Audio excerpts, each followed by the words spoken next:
ಕೇಂದ್ರ ಹಾಗೂ ರಾಜ್ಯ ಸರ್ಕಾರಿ ನಿವೃತ್ತ ಪಿಂಚಣಿದಾರರಿಗೆ ಸರ್ಕಾರ ಒಂದು ಮಹತ್ವದ ಮಾಹಿತಿ ಪ್ರಕಟಿಸಿದೆ. ಅದರನ್ವಯ ಪಿಂಚಣಿ ಪಡೆಯುತ್ತಿರುವ ನಿವೃತ್ತ ನೌಕರರು ತಮ್ಮ ಪಿಂಚಣಿ ಮುಂದುವರಿಸಲು ಜೀವನ್ ಪ್ರಮಾಣ ಪತ್ರ ಸಲ್ಲಿಸಲು ತಿಳಿಸಲಾಗಿದೆ. ಪ್ರತಿ ವರ್ಷ ಈ ಪಿಂಚಣಿದಾರರು ತಮ್ಮ ಇರುವಿಕೆಯನ್ನು ಖಾತರಿಪಡಿಸಲು ಜೀವನ್ ಪ್ರಮಾಣ ಪತ್ರ ಎಂದು ಕರೆಯಲಾಗಿರುವ ಡಿಜಿಟಲ್ ಲೈಫ್ ಸರ್ಟಿಫಿಕೇಟ್ ಅನ್ನು ಕಡ್ಡಾಯವಾಗಿ ಸಲ್ಲಿಸಬೇಕು.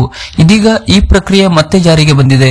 ಪಿಂಚಣಿ ಮತ್ತು ಪಿಂಚಣಿದಾರರ ಕಲ್ಯಾಣ ಇಲಾಖೆ 4ನೇ ರಾಷ್ಟ್ರವ್ಯಾಪಿ ಡಿಎಲ್ಸಿ ಅಭಿಯಾನವನ್ನು ಇದೇ ನವೆಂಬರ್ 1ರಿಂದ ನವೆಂಬರ್ 30, 2025 ನಡೆಸಲು ನಿರ್ಧರಿಸಿದೆ. ಪಿಂಚಣಿದಾರರಿಗೆ ತಮ್ಮ ಪಿಂಚಣಿ ಹಣ ಸರಿಯಾದ ಸಮಯದಲ್ಲಿ ಸಿಗಬೇಕೆಂದರೆ ನವೆಂಬರ್ 1ರಿಂದ ನವೆಂಬರ್ 30ರೊಳಗೆ ಡಿಜಿಟಲ್ ಜೀವನ್ ಪ್ರಮಾಣ ಪತ್ರ ಅಂದರೆ ಡಿಎಲ್ಸಿ ಅನ್ನು ಸಲ್ಲಿಸಬೇಕು. ಆದರೆ 80 ವರ್ಷಕ್ಕಿಂತ ಮೇಲ್ಪಟ್ಟವರು ಅಕ್ಟೋಬರ್ 1ರಿಂದಲೇ ಈ ಪ್ರಕ್ರಿಯೆಯನ್ನು ಮುಗಿಸಬಹುದು. ಈ ಅಭಿಯಾನವು 2000ಕ್ಕೂ ಹೆಚ್ಚು ಜಿಲ್ಲೆಗಳು ಮತ್ತು ಉಪವಿಭಾಗೀಯ ಪ್ರಧಾನ ಕಚೇರಿಗಳಲ್ಲಿ ನಡೆಯಲಿದೆ ಎನ್ನಲಾಗಿದೆ. 80 ವರ್ಷ ಮತ್ತು ಅದಕ್ಕಿಂತ ಹೆಚ್ಚಿನ ವಯಸ್ಸಿನ ಹಿರಿಯ ನಾಗರಿಕರು ಅಕ್ಟೋಬರ್ 1, 2025ರಿಂದಲೇ ತಮ್ಮ ಜೀವನ್ ಪ್ರಮಾಣ ಪತ್ರವನ್ನು ಸಲ್ಲಿಸಬಹುದು. ಇನ್ನು ಜೀವನ್ ಪ್ರಮಾಣ ಪತ್ರ ಎಂದರೆ ಆಧಾರ್ ಕಾರ್ಡ್ ಜೊತೆಗೆ ಬಯೋಮೆಟ್ರಿಕ್ ಬಳಸಿಕೊಂಡು ಸಕ್ರಿಯವಾಗಿರುವ ಡಿಜಿಟಲ್ ಜೀವನ್ ಪ್ರಮಾಣ ಪತ್ರ.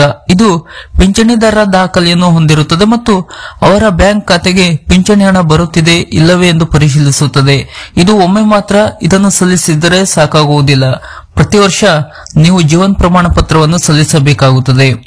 ಇನ್ನು ಡಿಎಲ್ಸಿ ಅನ್ನು ಸಲ್ಲಿಸುವುದು ಹೇಗೆ? ಡಿಎಲ್ಸಿ ಸಲ್ಲಿಸಲು ಪಿಂಚಣಿದಾರರಿಗೆ ಹಲವು ಮಾರ್ಗಗಳಿವೆ. ಅವರು ಜೀವನ್ ಪ್ರಮಾಣ ಪೋರ್ಟಲ್ ಮೂಲಕ ಆನ್ಲೈನ್ ನಲ್ಲಿ ತಮ್ಮ ಆಧಾರ್ ಸಂಖ್ಯೆ ಮತ್ತು ಬಯೋಮೆಟ್ರಿಕ್ ಗಳನ್ನು ಬಳಸಿ ಜೀವನ್ ಪ್ರಮಾಣ ಪತ್ರವನ್ನು ಸಲ್ಲಿಸಬಹುದು. ಅಷ್ಟೇ ಅಲ್ಲದೆ ಇಂಡಿಯಾ ಪೋಸ್ಟ್ ಪೇಮೆಂಟ್ಸ್ ಬ್ಯಾಂಕ್ ಮತ್ತು ಇತರ ಪಿಂಚಣಿ ನೀಡುವ ಬ್ಯಾಂಕುಗಳ ಮನೆಗೆ ಭೇಟಿ ನೀಡಿ ಈ ಸೇವೆಯನ್ನು ಸಲ್ಲಿಸುತ್ತವೆ. ವೃದ್ಧರು ಅಥವಾ ಅಶಕ್ತರಿಗಾಗಿ ಕೆಲವು ಬ್ಯಾಂಕುಗಳು ಮನೆ ಬಾಗಿಲಿಗೆ ಬಂದು ಈ ಸೇವೆಯನ್ನು ನೀಡುತ್ತವೆ.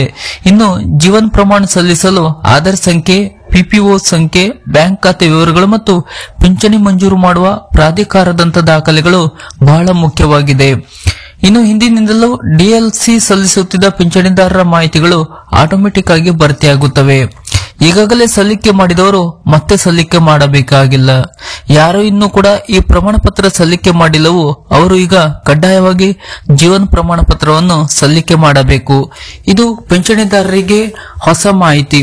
ಪಿಂಚಣಿಗೆ ಸಂಬಂಧಪಟ್ಟಂತಹ ಹೊಸ ಅಪ್ಡೇಟ್ ನ ಮಾಹಿತಿಗಳಿಗಾಗಿ ನಮ್ಮ ಚಾನೆಲ್ ಅನ್ನ ಸಬ್ಸ್ಕ್ರೈಬ್ ಮಾಡಿ ನಮ್ಮನ್ನು ಕೂಡ ಬೆಂಬಲಿಸಿ. ನಮಸ್ಕಾರ.